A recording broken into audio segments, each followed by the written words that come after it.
যখন মাইয়েতকে কবরে শোয়ানো হয় তখন সে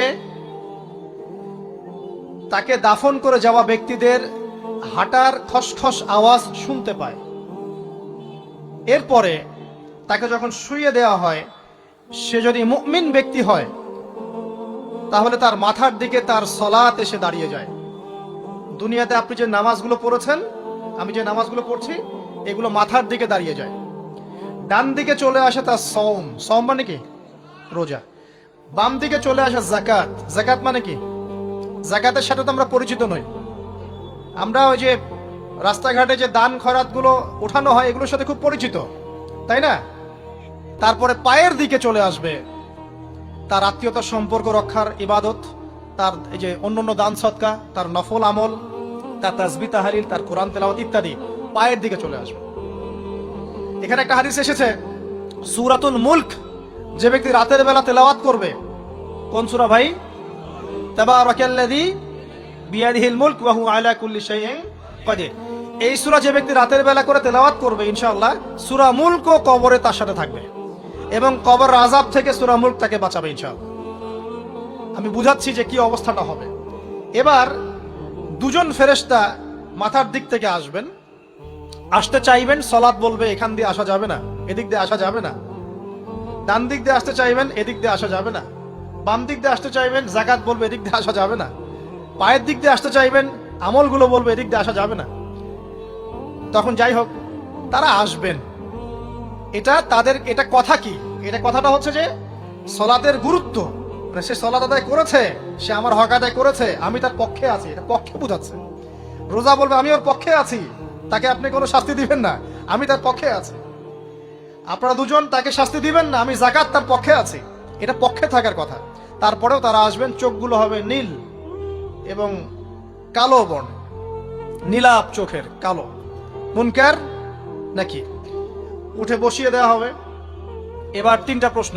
প্রথমে প্রশ্ন হচ্ছে কি, মান রব্বুক, তোমার রবকে? তখন মুমিন বান্দা বুক ফুলিয়ে বলবে রব্বি আল্লাহ, আমার রবকে। তারপরে প্রশ্ন হয়ে যাবে মা দিনুক, তোমার দিন কি ছিল? মুমিন বান্দা উত্তর দিবে কি, দিন ইয়াল ইসলাম, আমার দিন ছিল ইসলাম। এখানে শুনে রাখেন, পৃথিবীতে যারা ইসলামকে পরিপূর্ণ রূপে পালন করবে তারাই এই উত্তর দিতে পারবে ইনশাআল্লাহ। যারা ইসলামকে ঠাট্টা বিদ্রুপের হাসি তামাশার পাত্র বানিয়েছে, মন চাইলে কিছু করি, মন চাইলে কিছু করি না, সহজগুলো একটু আমল করি, বাকি কিছুর আমল ধারি না, হ্যাঁ, নামাজ পড়ি, সুদ ছাড়তে পারি না, ঠিক আছে, বছর বছর ওমরা করি, এদিকে ঘুষ দুর্নীতি ছাড়তে পারি না, ইসলামকে ঠাট্টা তামাশার পাত্র বানিয়েছে, এরা কোশ্চিনকালে উত্তর দিতে পারবে না মা দিনুক, দিনে পরিপূর্ণরূপে ইসলামে প্রবেশ করতে বলেছেন আল্লাহ রাব্বুল আলামিন। যারা পরিপূর্ণরূপে ইসলামে প্রবেশ করবে এবং ইসলামের প্রতিটা মৌলিক বিধান মেনে চলবে, ইনশাআল্লাহ তারা এর উত্তর দিতে পারবে। এরপরে আসবে তৃতীয় প্রশ্ন, নবী সাল্লাল্লাহু আলাইহি ওয়াসাল্লামকে দেখানো হবে। যখন দেখানো হবে তখন সূর্য যখন ডুবে যায়, যে দৃশ্যটা আমরা দেখতে পারি না, ওই দৃশ্যটা ভেসে উঠবে এবং মুমিন বান্দা অস্থির হয়ে যাবে, বলবে আমাকে ছেড়ে দাও, আমি নামাজ পড়বো। সুবহানাল্লাহ। তার কারণ তার কাছে মনে হবে যে আসরের ওয়াক্ত হয়ে গেছে, আসরের ওয়াক্ত হয়ে গেছে, আসরের ওয়াক্ত চলে যাচ্ছে, আমাকে নামাজ পড়তে হবে। চিন্তা করেছেন?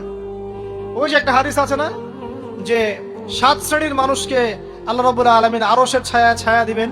তার মধ্যে এক শ্রেণীর মানুষকে, যার অন্তর মসজিদের সাথে ঝুলে থাকে, তার মন মসজিদের সাথে ঝুলে ছিল, এই সূর্য ডুবে গেল বলে আমাকে ছেড়ে দাও, আমি নামাজ পড়তে যাব।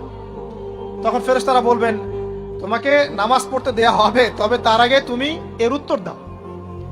কি উত্তর? এই ব্যক্তির দিকে তাকাও। তখন নবী সাল্লাল্লাহু আলাইহি ওয়াসাল্লামকে দেখানো হবে, সাল্লাল্লাহু আলাইহি ওয়াসাল্লাম দরুদ পড়বেন। বলা হবে যে এই ব্যক্তির সম্পর্কে তোমার কি ধারণা?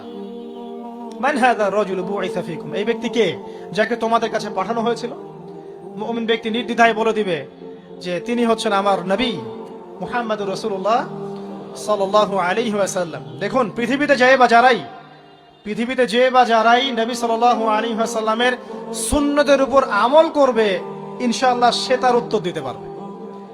দুনিয়াতে যারা নবীর সুন্নতের 5 পয়সা পরোয়া করছে না, তার আদর্শের 5 পয়সা দাম দিচ্ছে না, তারা কোশ্চিনকালে উত্তর দিতে পারবে না। নাম হতে পারে আব্দুর রহমান, আব্দুর রহিম, নবীর সুন্নতের ধার ধারে না, তারা উত্তর দিতে পারবে না। নবীর সুন্নতের গুরুত্ব কত গভীর, এটা আমাদেরকে এখান থেকে বুঝতে হবে। তাই প্রিয় যুবক ভাইরা, মুসলিম ভাইরা, আমাদের জীবনটাকে নবীর আদর্শ এবং সুন্নতে ঢেলে সাজাতে হবে। সকাল থেকে সন্ধ্যা পর্যন্ত প্রতিটা কাজ করব কার তরিকায়? রাসূলের তরিকা। নামাজ পড়বো তার তরিকায়, রোজা, সিয়াম, হজ, জাকাত, আমল, মুআমালাত, আখলাক সব কার তরিকায়? নবী সাল্লাল্লাহু আলাইহি ওয়াসাল্লামের তরিকা অনুযায়ী ইনশাআল্লাহ। আল্লাহ পাক তৌফিক এনায়েত করুন, আমিন। এবার ফেরেশতা দুজন জিজ্ঞাসা করবেন অবাক হয়ে যে তুমি কিভাবে এটা জানলে? তুমি কিভাবে এই তিনটা প্রশ্নের উত্তর দিতে পারলে? কারণ বেশিরভাগ মানুষ তো উত্তর দিতে পারবে না, বেশিরভাগ মানুষই এই উত্তর দিতে পারবে না। কারণ কিয়ামতের মাঠে 1999 জন মানুষ জাহান্নামে যাবে, নাউজুবিল্লাহ। তো এটা কঠিন পরীক্ষা। আল্লাহ রাসূল সাল্লাল্লাহু আলাইহি ওয়াসাল্লাম বলেছেন যে নিশ্চয়ই তোমাদেরকে এখানে পরীক্ষায় ফেলা হবে, আর তোমরা যদি এই পরীক্ষা জেনে তোমাদের মৃতদেরকে দাফন করা থেকে বিরত না থাকতে, তাহলে আমি তোমাদেরকে শুনিয়ে দিতাম কবরে কেমন পরীক্ষা হয়। মানে যদি আমরা শুনতে পারতাম যে কবরে কেমন পরীক্ষা হয়, আমরা ভয়ে আমাদের মৃতদেরকে দাফন পর্যন্ত করতাম না। এটা নবীজি বলছেন সাল্লাল্লাহু আলাইহি ওয়াসাল্লাম। তাকে জিজ্ঞাসা করা হবে যে তুমি কিভাবে জানলে এটা? বেশিরভাগ মানুষ তো পারে না উত্তর দিতে। তখন সেই ব্যক্তি বলে বসবে, সেই ব্যক্তি বলবে যে করাতু কিতাব আল্লাহ, আমি আল্লাহর কিতাব এই কোরআন পড়েছি। মুমিন বলবে আমি আল্লাহর কোরআন পড়েছি, ফাআমানতু বিহি, আমি এর উপর ঈমান এনেছিলাম, ওয়া সাদ্দাকতু, এবং সত্যায়ন করেছিলাম। সুবহানাল্লাহ। অতএব দুনিয়াতে যারা দ্বীনের জ্ঞান অর্জন করছে না, কোরআন পড়ছে না, হাদিস পড়ছে না, পড়াশোনার চেষ্টা করছে না, জানার চেষ্টা করছে না, কবরে পাওয়ার ডিফিকাল্ট আছে। এটা একটা অন্যতম প্রশ্ন। আমরা কিন্তু মনে করি তিনটা প্রশ্ন হচ্ছে, আসলে প্রশ্ন হচ্ছে কয়টা? চারটা। তিনটার পরে আরো একটা এক্সট্রা। কিভাবে জানলে? তখন উত্তর দিচ্ছে আমি আল্লাহর কিতাব পড়েছি, ঈমান এনেছি, সত্যায়ন করেছি। সুবহানাল্লাহ। নবী সাল্লাল্লাহু আলাইহি ওয়াসাল্লাম হাদিসের পরের অংশে বলছেন যে যখন কাফের বান্দাকে উঠানো হবে, তখন ডানেও কিছু নাই, বামেও কিছু নাই, সামনে পিছনে কিচ্ছু নাই। মাথার দিক থেকে ফেরেশতারা চলে আসবেন, উঠিয়ে বসানো হবে, প্রশ্ন করা হবে কে তোমার রব? একটাই উত্তর, লা আদরি, আমি জানি না। নাউজুবিল্লাহ। কি তোমার দিন? লা আদরি, আমি জানি না। এই যে আল্লাহর তো খবর নাই, আল্লাহ পাকের বিধান মেনে চলার কোনো খবরই নাই, পরোয়াই নাই। সে জানবে কিভাবে ইসলাম কি জিনিস? সে জানবে কিভাবে আল্লাহ কি জিনিস? ও তো আল্লাহকে চিনেই না। দিব্যি বলে বেড়াচ্ছে মহাবিশ্ব সৃষ্টি হয়েছে বিগ ব্যাং থেকে, আল্লাহ বলে কেউ নাই। মানুষ সৃষ্টি হয়েছে বান্দর থেকে, নাউজুবিল্লাহ। কিভাবে উত্তর দিবে? মান রব্বুক।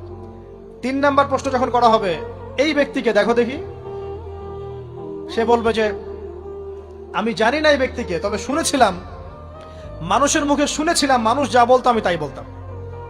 মানে সে রাসূল সাল্লাল্লাহু আলাইহি ওয়াসাল্লামের নাম শুনেছিল হয়তোবা, কিন্তু তার সুন্নত বা আদর্শ কখনো মেনে চলে নাই, পারল না। এবার জান্নাতি ব্যক্তি হলে কি হতো? ওই যে সূর্য ডুবছিল যেখানে, তার দৃষ্টির সীমা পর্যন্ত কবরকে প্রশস্ত করে দেয়া হতো, এবং জান্নাতের একটা দরজা তার কবরে খুলে দেয়া হতো। এটা কিভাবে করা হবে সেটা আল্লাহ পাক জানেন।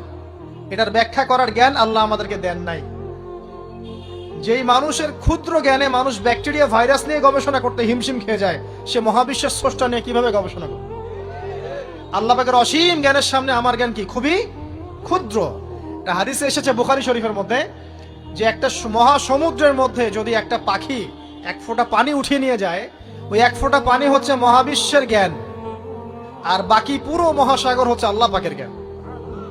তো আমরা এই ক্ষুদ্র জ্ঞানের মানুষ হয়ে আল্লাহর জ্ঞানকে কেমন করে পেনিট্রেট করতে পারি? তো আল্লাহ পাক জান্নাতের দরজাগুলো খুলে দিবেন, একটা দরজা খুলে দিবেন, সেখান থেকে বাতাস আসবে, সে জান্নাতের নাজ নেয়ামত উপভোগ করতে থাকবে, এবং তার রূহটাকে সবুজ রঙের পাখির আকৃতিতে জান্নাতে রেখে দেওয়া হবে।